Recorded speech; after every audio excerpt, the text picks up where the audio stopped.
Very good morning to all of you.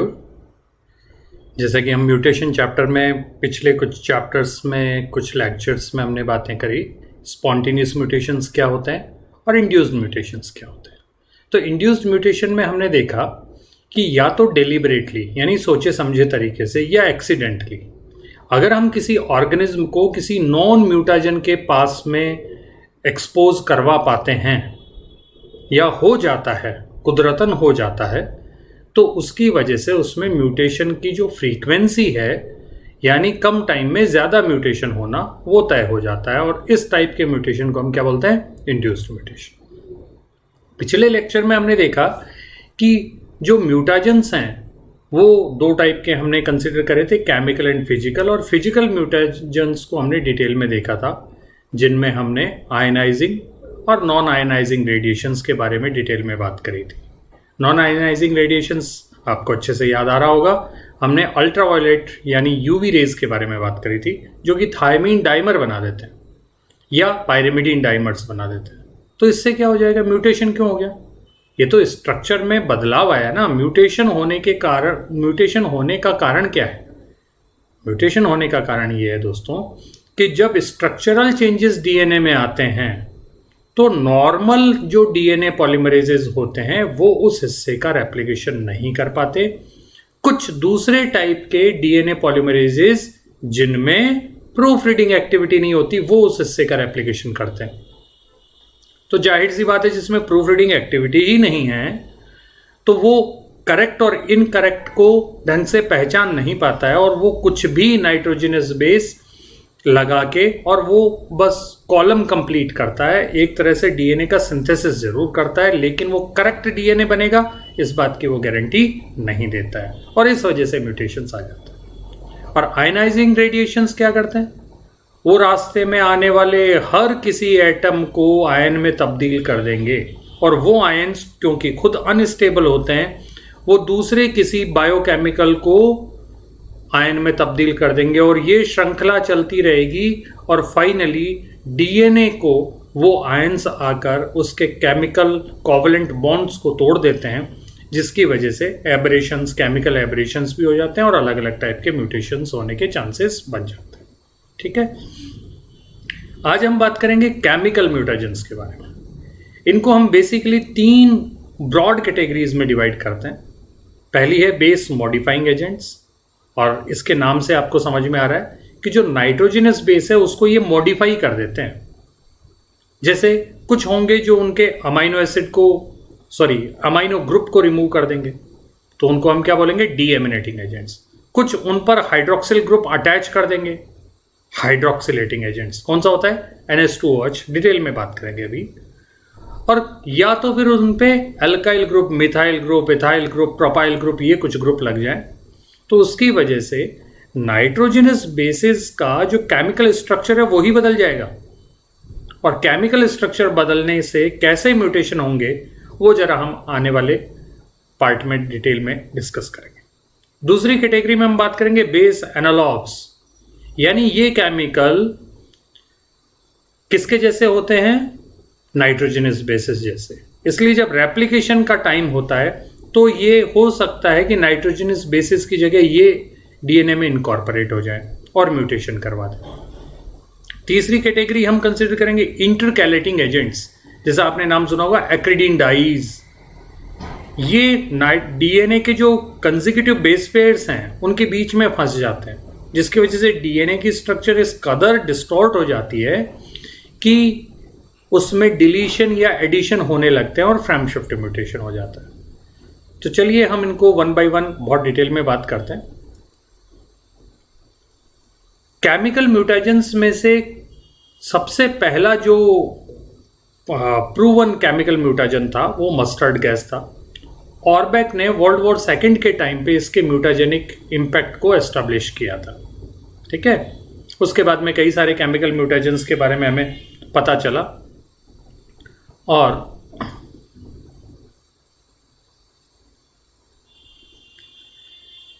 उन mutagens को हमने 2 ब्रॉड कैटेगरी में डिवाइड किया, बेस मॉडिफाइंग एजेंट्स, ओके, और दूसरा base analogues and intercalating agents. ठीक है, तो हम इन बेस एनालॉग और केमिकल इंटरकैलेटिंग एजेंट्स को एक ग्रुप में क्यों रख पा रहे हैं?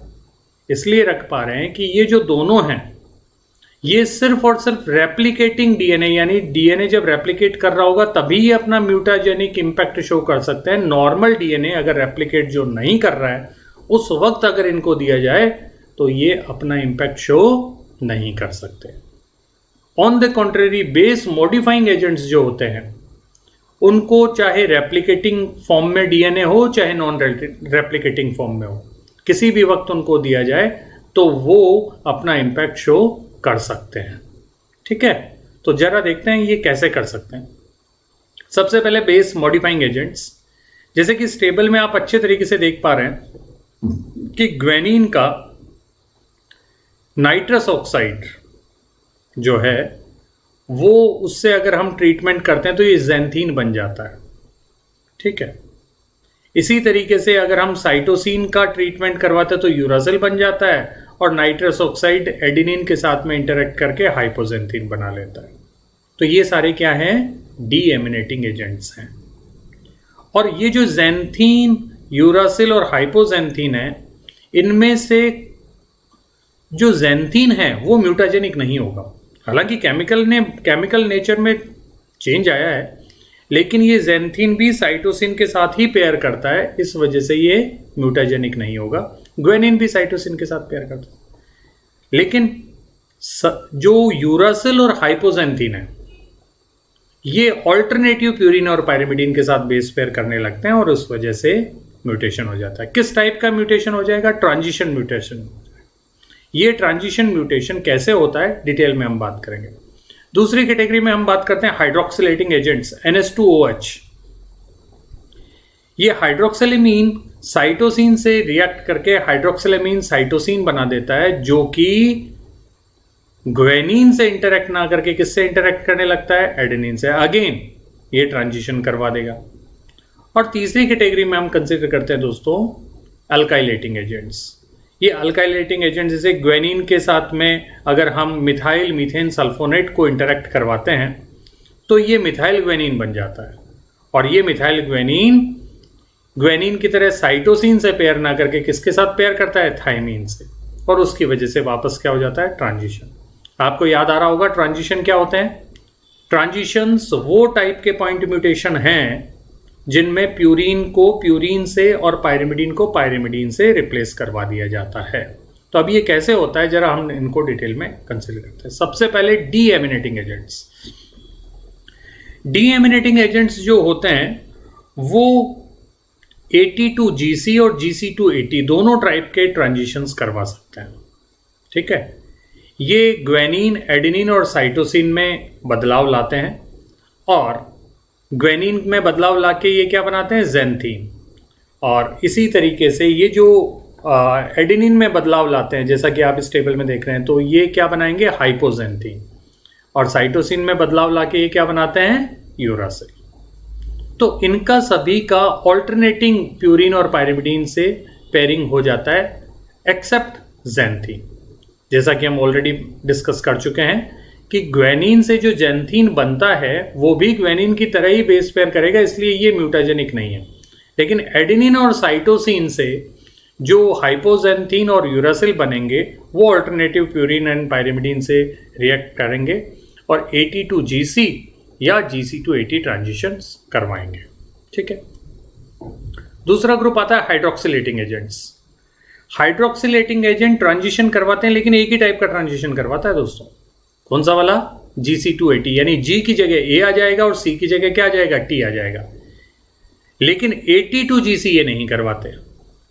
तो किस टाइप के ट्रांजिशन है, इनको क्लासिफाई करने में साइंटिस्ट हाइड्रोक्सिलेटिंग एजेंट्स की मदद लेते हैं कि अगर रिवर्ट हो गया है, यानी दूसरा म्यूटेशन हाइड्रोक्सिलेटिंग एजेंट से रिवर्ट हो जाता है, तो हम उसको क्या कंसिडर करेंगे कि पहले वाला म्यूटेशन AT2GC था और GC को वापस हाइड्रोक्सिलेटिंग एजेंट्स ने AT में तब्दील कर दिया।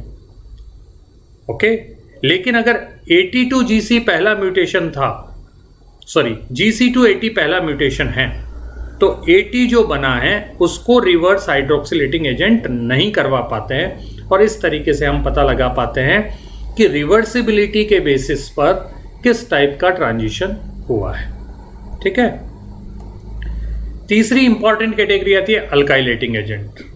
अभी हमने जो पहले दो कैटेगरी देखी वो दोनों ट्रांजिशन करवा रही थी, लेकिन ये इतने डेंजरस केमिकल्स हैं कि ये सारे टाइप के लगभग पॉइंट म्यूटेशंस करवाते हैं, ट्रांजिशन भी करवाते हैं, ट्रांसवर्जन भी और फ्रेम शिफ्ट भी, और कभी कभी तो बड़े साइज के क्रोमोसोमल चेंजेस करवा देते हैं जिनको हम क्रोमोसोमल एब्रेशन कहते हैं, डिलीशन, डुप्लीकेशन, इन्वर्जन वगैरह वगैरह, है ना। तो इनके जैसे एग्जाम्पल्स आप प्रोमिनेंट एग्जाम्पल देखें तो कौन सा एग्जाम्पल है?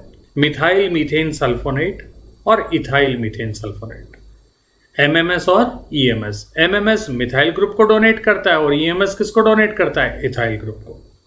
ठीक है। तो जैसे फॉर एग्जांपल हम ले लेते हैं कि EMS जो होगा वो इथाइलेशन करवा देगा ग्वेनिन का, तो 7 इथाइल ग्वेनिन बन जाएगा, और ये जो 7 इथाइल ग्वेनिन है इसकी वजह से GC2AT ट्रांजिशन हो जाएगा। ठीक है। इसी तरीके से जो डाई फंक्शनल एल्काइलेटिंग एजेंट्स हैं जिनके पास में 2 रिएक्टिव एल्काइल ग्रुप है, ओके, तो वो क्या करते हैं, जैसे डाई मिथाइल हो गया या डाई इथाइल किसी केमिकल में है, तो वो DNA मॉलिक्यूल की जो स्ट्रैंड्स हैं उनमें क्रॉस लिंक करवा देते हैं, या 2 अलग अलग DNA मॉलिक्यूल्स को क्रॉस लिंक करवा देते हैं, जिसकी वजह से कई सारे क्रोमोसोमल एब्रेशंस आ जाते हैं। ओके। अब हम बात करते हैं बेस एनालॉग। ये दूसरी कैटेगरी है। ये वो कैटेगरी है बेस एनालॉग और इंटरकैलेटिंग एजेंट जो सिर्फ रेप्लिकेटिंग DNA में ही म्यूटाजेनिक इंपैक्ट शो करता है। तो बेस एनालॉग्स क्या होते हैं? जो नॉर्मल नाइट्रोजनस बेसिस के जैसे ही होते हैं, इसलिए कभी कभी वो गलती से DNA में इनकॉर्पोरेट हो जाते हैं। जैसे फॉर एग्जांपल 5-ब्रोमोयूरेसिल, ये 5-BU जो है वो थायमीन का एनालॉग है। इसी तरीके से 2-अमाइनोप्यूरिन, ये एडेनिन और ग्वेनिन की जगह ये इनकॉर्पोरेट हो जाता है, यानी उनका एनालॉग है।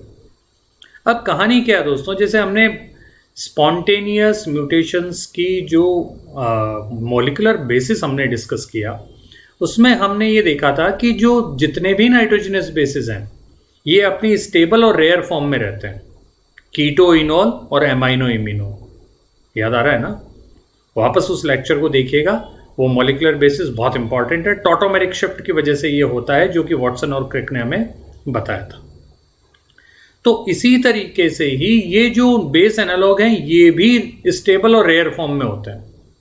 तो जब सपोज कर लीजिए 5-ब्रोमोयूरेसिल जब ये अपनी नॉर्मल स्टेट में या स्टेबल फॉर्म में रहता है तो ये एडेनिन के साथ पेयर करता है, तो ये किसकी तरह से बिहेव कर रहा है? थाइमिन के जैसा। लेकिन जैसे ही ये अपनी रेयर फॉर्म में आ जाएगा, रेयर फॉर्म इसकी कौन सी होती है? Enol form.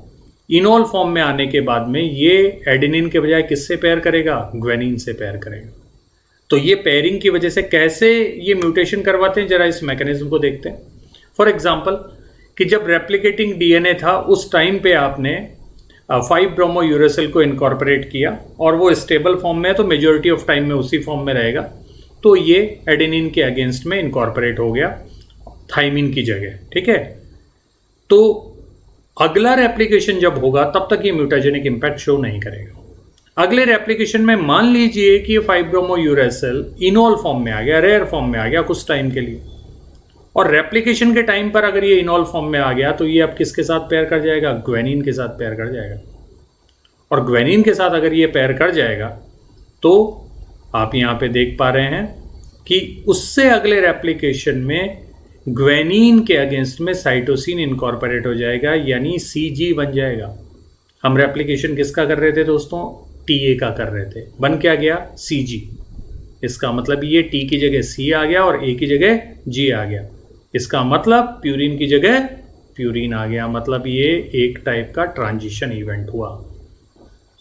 इसी तरीके से CG को ये किस में कन्वर्ट कर देते हैं? TA में। तो आप इस डायग्राम को और इत्मीनान से देखिएगा तो आपको ये समझ में आएगा फाइनली कि AT to GC और GC to AT दोनों टाइप के ये ट्रांजिशंस करवा देते हैं। और ध्यान रखने वाली बात एक और है कि जो सारे बेस एनालॉग्स होते हैं वो सारे म्यूटाजन नहीं होते। जैसे एक एग्जांपल है एजिडोथाइमिडीन, ये थाइमिडीन का एनालॉग है, लेकिन ये बेस पेयरिंग चेंजेस ऐसे नहीं करवाता जैसे 5-ब्रोमोयूरेसिल करवाता। तो हमें इन सारी बातों को ध्यान में रखना है। तो ये हमने बेस एनालॉग का अकाउंट कंसिडर किया। अब हम बात करते हैं इंटरकैलेटिंग एजेंट्स। इंटरकैलेटिंग एजेंट जैसा हमने कहा था कि डीएनए के बेस पेयर्स में, कंसेक्यूटिव बेस पेयर्स के बीच में इंटरकैलेट हो जाते हैं, जैसे इस डायग्राम में आप देख पा रहे हो। और इंटरकैलेट होने की वजह से ये डिलीशन या एडिशन शो करवा जाता है। जैसे पहले पार्ट ए में आप एडिशन को देख पा रहे हैं और दूसरे पार्ट में आप डिलीशन को देख पा रहे हैं। और अगर डिलीशन या एडिशन हो गया, सिंगल डिलीशन एडिशन या दो एडिशन और या दो डिलीशन हो गए, तो वो फ्रेम शिफ्ट म्यूटेशन करवा देते हैं। और फ्रेम शिफ्ट म्यूटेशन की वजह से पूरा का पूरा जो प्रोटीन है वो नॉन फंक्शनल बन जाएगा। तो इस टाइप के जो एजेंट्स होते हैं वो बड़े डेंजरस म्यूटाजेंस होते हैं, जैसे proflavin, acridine dyes, ethidium bromide, etcetera etcetera. Okay, thank you so much. Stay home, stay blessed.